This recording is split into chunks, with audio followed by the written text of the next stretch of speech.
For more, we're joined now by Dr. Richard Smith, CEO at the Foundation for the Study of Cycles, and he's joining us from Tampa, Florida today. Dr. Richard, you know, when we look at what's coming out of the hearing, social media, players, trading platform, the short sellers, they all say there was no manipulation. What's your sense of whether there was any wrongdoing on the part of these players?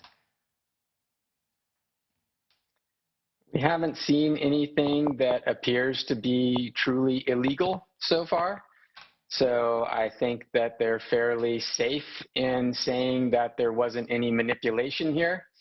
And, you know, they more or less, it appears that people played by the rules. So is the question and problem here then that regulation is not catching up with the market landscape? I think that there are some things that need to be examined. I'm not sure it's more regulation that's needed. What I'd personally like to see is a lot more transparency.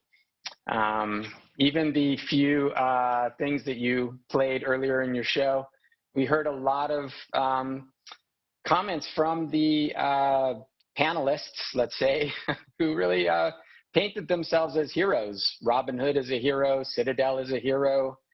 Reddit is a hero, and I think that there are some incentives in their business models that I personally think ultimately led to this episode being, you know, much more volatile than it needed to be. So, that's my concern, and I'd like to see more transparency so that we can see what really happened behind the scenes, who really made money, what really happened, and how were retail investors served, and what could we do better, and how could we create more choices for retail investors so that they know more about who's giving them the best services. So that's what I'd like to see instead of more regulation. You know, you mentioned the issue of transparency.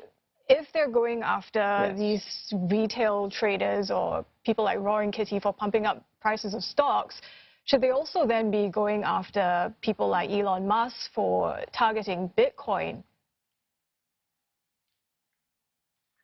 You know, I don't think that's the issue, really, what Roaring Kitty or Elon Musk do. I think that there is this issue with how retail investing is evolving and this relationship between broker-dealers and market makers, which you've probably heard as payment for order flow.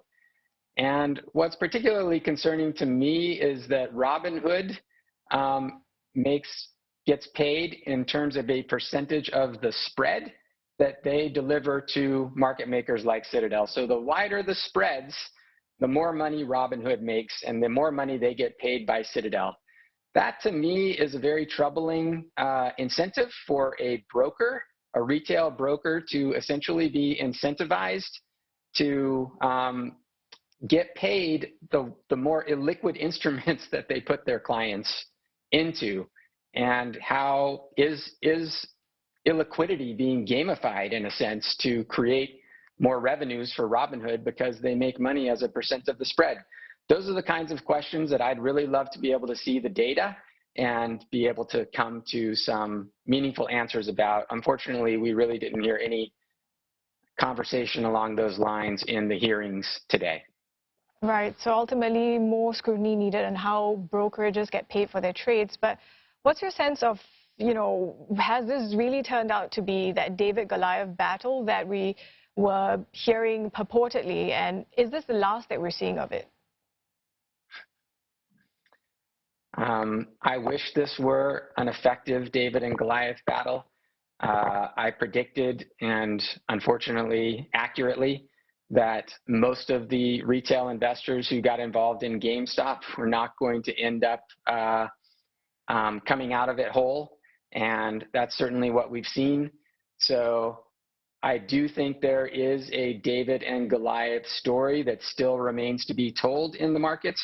I don't think that this GameStop episode is indicative of a true David and Goliath story where we really see David, you know, taking on Goliath. Right. This was just a feeding frenzy and misguided, in my opinion. Sure, it's quite unfortunate the way it's played out, but thank you for sharing your thoughts with us. We're going to have to leave it there. Dr. Richard Smith, CEO at the Foundation for the Study of